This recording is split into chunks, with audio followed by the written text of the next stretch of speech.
Hello weavers, welcome to our channel. నేను మీ Charan Parimi.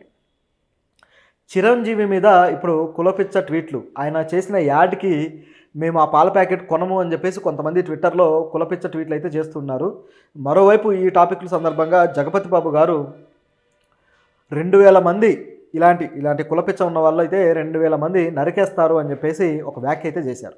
So ఎవరిని నరికేస్తారు, జగపతి బాబు గారు ఈ టాపిక్లోకి ఎందుకు వచ్చారు, అసలు చిరంజీవి గారు యాడ్ చేస్తే ఇది కులానికి సంబంధించిన ఈ మకిలి ఎందుకు అంటుకుంది దీనికి, ఇది మనం ఒకసారి గమనించి చూడాలి. ఇది ఆంధ్రప్రదేశ్ రాజకీయాలు, ఆంధ్రప్రదేశ్ ప్రజల మనోభావాలు తెలిసిన ఎవరైనా సరే ఈ కులానికి సంబంధించిన విషయాన్ని ఈజీగా పసిగట్టేస్తారు.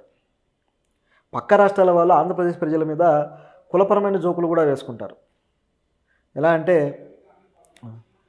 కొన్ని ఆంధ్రప్రదేశ్లో పుట్టే కుక్కపిల్లతో సహా ఒక కులం ఉంటుంది అన్నట్టుగా ఉంటుంది అన్నమాట జోకులు. మానవత్వం ఉన్నా సరే మేము చాలా మానవత్వం గల వాళ్ళం విత్ క్యాస్ట్ ఫీలింగ్ అంటారనమాట. సెటైర్ ఇది. సో మానవత్వం మాకు ఉంటుంది కానీ విత్ క్యాస్ట్ ఫీలింగ్. సో మా కులం ఓడి మీద మాత్రమే మానవత్వం చూపిస్తామన్నంత పెద్ద సెటైర్ అది.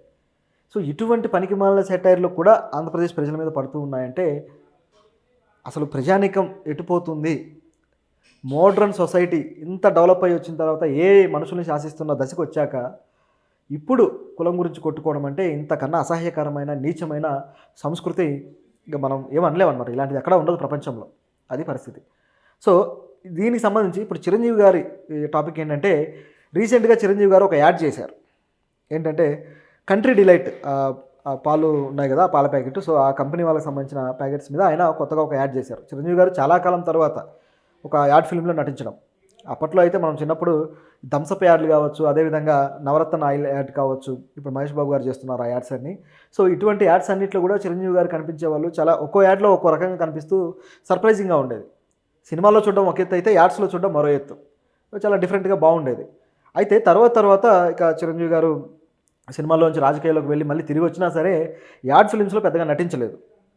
ఈ యాడ్ ఫిలిం మేకర్స్ కూడా ఎక్కువగా యూత్ హీరోల మీద కాన్సన్ట్రేట్ చేయడము. ఇప్పుడు నాని లాంటి వాళ్ళు, అల్లు అర్జున్ లాంటి వాళ్ళు, వీళ్ళందరూ కూడా యాడ్ ఫిల్మ్స్లోకి వచ్చేసారు, నాగ చైతన్య వీళ్ళంతా. అలాగే రామ్ చరణ్ గారు కూడా 3-4 యాడ్స్ చేస్తున్నారు. ఇక మహేష్ బాబు అయితే యాడ్స్ మొత్తానికి కూడా సూపర్ స్టార్. సినిమా ఇండస్ట్రీకే కాదు, యాడ్స్ ఇండస్ట్రీ కూడా ఆయన సూపర్ స్టార్. ఆయన చేసిన ఎండార్స్మెంట్స్ ఎవరు చేయట్లేదు, ఆ స్థాయిలో చేస్తున్నాడు. సో ఇది హీరోల యాడ్ ఫిలిం బయోగ్రఫీ. అయితే ఇందులో చిరంజీవి గారు యాడ్స్లో గతంలో అయితే చాలా హై రెమ్యునరేషన్ తీసుకునే యాక్టర్ యాడ్ ఫిలిమ్స్కి. ఎందుకంటే ఆయనకు ఉండే క్రేజ్ కావచ్చు ఇదంతా.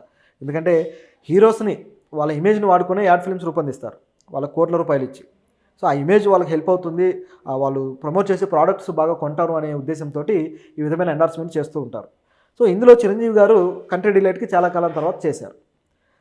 ఆ యాడ్ కూడా చాలా తమాషగా ఉందన్నమాట. సో ఆయన ఒక నటుడుగా, ఒక మెగాస్టార్గా ఆయన ఒక క్యారెక్టర్లో ఉంటారు. సో డైలాగ్స్ ప్రిపేర్ అవుతూ ఉంటే సడన్గా ఆయనలో నుంచి ఒక ఆత్మారాం క్యారెక్టర్ బయటకు వచ్చేసి ఈయన చెప్పాల్సిన డైలాగులు ఆయన చెప్పడము. సో వీళ్ళిద్దరి మధ్య ఒక చిన్నపాటి కాన్వర్జేషన్ ఫన్నీగా ఉంటుంది. సో ఇది బాగుంది యాడ్. యాక్చువల్గా ఆత్మారాం క్యారెక్టర్ మనకు తెలిసింది, అన్నయ్య సినిమాలోని ఆ క్యారెక్టర్ని తీసుకొని చేశారు. సో ఇదంతా ఒక యాంగిల్ అయితే, ఈ యాడ్ బాగా పాపులర్ అయింది నిజానికి.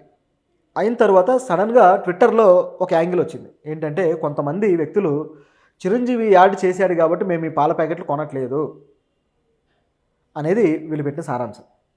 ఇలా అనేక మంది ట్వీట్లు చేస్తున్నారు. చిరంజీవి యాడ్ చేశాడు, మేము ఈ పాల ప్యాకెట్లు కొనము, చిరంజీవి చేశాడు, మేము ఈ కంపెనీని విత్డ్రా చేసుకుంటాం, అంటే మేము ఈ కంపెనీకి కస్టమర్స్గా ఉండము అని చెప్పేసి అనేక మంది ట్వీట్లు చేస్తున్నారు.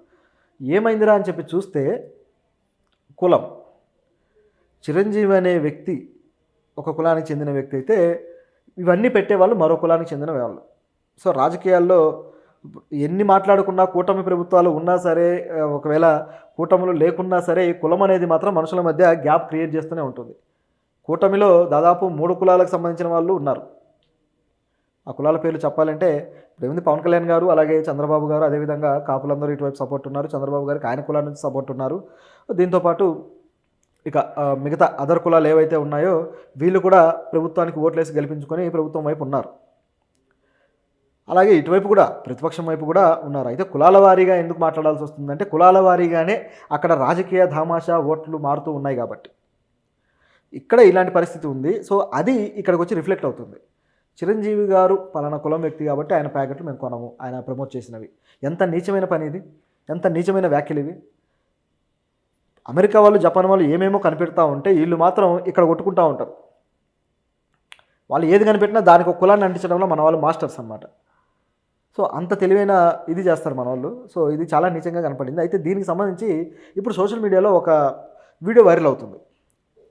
ఈ ట్వీట్లన్నింటినీ అలాగే చిరంజీవి గారి యాడ్కి సంబంధించిన వివాదాన్ని ట్యాగ్ చేస్తూ దానికి ఒక వీడియో యాడ్ చేశారనమాట. ఏంటంటే అది జగపతి బాబు గారు గతంలో ఒక ఇంటర్వ్యూ ఇచ్చారు.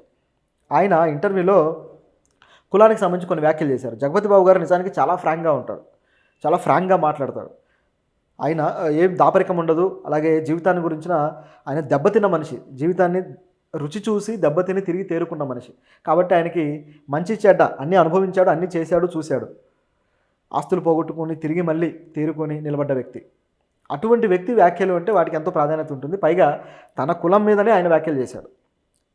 ఆయనకి ఒకసారి సిద్ధార్థ కాలేజీకి వెళ్ళాడట. విజయవాడ సిద్ధార్థ కాలేజీకి. విజయవాడ అంటే కుల పంచాయతీలు ఎట్లుంటాయో అందరికీ తెలిసిందే. సో అక్కడ ఆ కాలేజీలో అటెండ్ అయిన తర్వాత ప్రిన్సిపాల్ గారితో అన్నాడట, నేను ఇట్లా కులాన్ని గురించి మాట్లాడతాను, ఇక్కడ అంతా కులపిచ్చ నడుస్తున్నట్టుగా ఉంది, సో దాని గురించి మాట్లాడతాను అని చెప్పేసి అన్నారంట. అంటే ప్రిన్సిపాల్ అడ్డుకున్నాడు, మీరు అలా మాట్లాడొద్దు, ఇక్కడ దాదాపు 2000 మంది విద్యార్థులు ఉన్నారు, సో వీళ్ళంతా కూడా పలానా మీ కులం వాళ్ళే, జగపతి బాబు గారు ఏ కులమో ఆ కులమే, సో మీ కులం వాళ్ళే, కాబట్టి మీరు మాట్లాడొద్దు, వాళ్ళ కోపం వచ్చిందంటే 2000 మంది వచ్చి నరికేస్తారు, ఏ కీలు ఆ కీలు అని చెప్పేసి అన్నారట. దాంతో ఒక్కసారిగా జగపతి బాబు గారు ఫ్రస్ట్రేట్ అయిపోయి సరే సరే అని చెప్పేసి స్టేజ్ మీదకి వెళ్ళాక ఆయన చెప్పాల్సిందంతా చెప్పి కులాన్ని గురించి కూడా ప్రస్తావన తీశాడు. చెప్పేశాడు, మీకు అసలు కులపిచ్చి ఏంటి, ఏం మనుషులుంటా మీరు, మనుషులంతా ఒకటే, కులం ఎందుకు పట్టుకుని ఊగులాడుతున్నారు మీరు అని చెప్పేసి చెడమడ తిట్టి, మీరు 2000 మంది ఉన్నారు, నన్ను నరికేస్తారని కూడా ప్రిన్సిపాల్ అంటున్నాడు, అయినా నేను భయపడను, నాకు సెక్యూరిటీ కూడా లేదు అని చెబితే అక్కడ అందరూ కూడా విజిల్స్ చేశారట. సో వాళ్ళల్లో లోపల మనుషులంతా ఒకటే, మానవత్వం ఉంది అనే స్పృహ ఉంటుంది. కాకపోతే వీళ్ళను ఉపయోగించుకునే రాజకీయ నాయకులు కావచ్చు, లేదా వీళ్ళకి ఇళ్లల్లో తల్లిదండ్రులు నేర్పే కులపిచ్చ కావచ్చు, అసలు కులపిచ్చ నేర్పేదే తల్లిదండ్రులు. బయట సొసైటీ కొద్దిగా నేర్పుతుంది, దాన్ని వాడుకుంటుంది. వీళ్ళు ఉన్న కులపిచ్చను బయట సొసైటీ వాడుకుంటుంది, కానీ కులపిచ్చను తయారు చేసేది మాత్రం ఇల్లే. ఇంట్లో తయారవుతాడు వాడు. భక్తి పెరగాలన్నా, భక్తి లేకుండా ఉండాలన్నా, కులపిచ్చ పెరగాలన్నా, కులపిచ్చ లేకుండా ఉండాలన్నా, ఏదైనా సరే ఇల్లు మనకు అది నేర్పిస్తుంది. సో అట్లా వీళ్ళకి ఇళ్లలో నేర్చుకున్నది ఇక్కడ దాన్ని ప్రొజెక్ట్ చేస్తూ వస్తుంటారు. సో జగపతి బాబు గారి మాటలకైతే మంచి రెస్పాన్స్ వచ్చింది. సో దీన్ని కోట్ చేస్తున్నారు అనమాట, అంటే వాళ్ళకి సెటైర్గా. ఇదొక యాంగిల్ అయితే, ఇక మరొక యాంగిల్ వచ్చేసి నిజానికి జగపతి బాబు గారికి ఇటువంటి లిబరల్ థాట్స్ ఎప్పటి నుంచో ఉన్నాయి. ఆయన డాటర్ కూడా, ఆయన కూతురు ఒక ఫారినర్ని ప్రేమించి పెళ్లి చేసుకుంటా అంటే చేయడానికి కూడా ఆయన ఇష్టపడి చాలా ఘనంగా పెళ్లి కూడా చేశారు. అయితే దీంట్లో కూడా కొంతమంది ఆయన విమర్శించారట. అది కూడా చెప్పాడు వేరే ఇంటర్వ్యూలో. సో నన్ను ఇట్లా చేస్తే ఎట్లాగా, మీకు వంశం లేకుండా పోతుంది, మీరు ఈ విధంగా ఎట్లా చేస్తారో అది అంటే మళ్ళీ తిట్టాడట. మళ్ళీ కులం అంటారు, వంశం అంటారు, ఏం వంశాలు రా మీవి అని చెప్పేసి విమర్శించాడట. మనుషులు పుడుతుంటారు, పోతుంటారు, పుడితే పుడతారు, లేకపోతే లేదు, వంశం ఏంటి, వంశాన్ని మనం ముందుకు తీసుకువెళ్ళాలా మన ఇంటి పేరు మీద అన్నట్లుగా ఆయన ఒక సెటైర్ అయితే వేశాడు. సో ఇంత లిబరల్ థాట్స్ ఉన్న వ్యక్తి జగపతి బాబు గారు. సో తెలుగు ఇండస్ట్రీలో ఇటువంటి వాళ్ళు కొద్దిమంది ఉన్నారు. అలాగే కులంతో దొరలాడే వాళ్ళు కూడా కొంతమంది ఉన్నారు. అంటే ఇండస్ట్రీ అనే కాదు, ప్రతి చోట రాజకీయాల్లో అయితే పూర్తి స్థాయిలో ఉంటారు. అలాగే కొన్ని రంగాల్లో, వ్యాపార రంగాల్లో కూడా కొద్దిగా వాళ్ళకి సంబంధించిన వాళ్ళకే ఆ వ్యాపారాలు అభివృద్ధి చెందేలాగా కట్టబెట్టడం, డెవలప్ చేయడం కూడా మనం ఈ వ్యవస్థలో చూస్తూనే ఉన్నాం. సో మన భారతదేశ వ్యవస్థలో ఎక్కడికి పోయినా సరే కులం నిన్ను విడిచిపెట్టదు అని చెప్పేసి అంబేద్కర్ గారు గతంలో ఒక మాట అన్నారు. ఆ మాట అన్ని కులాలకి వర్తిస్తుంది.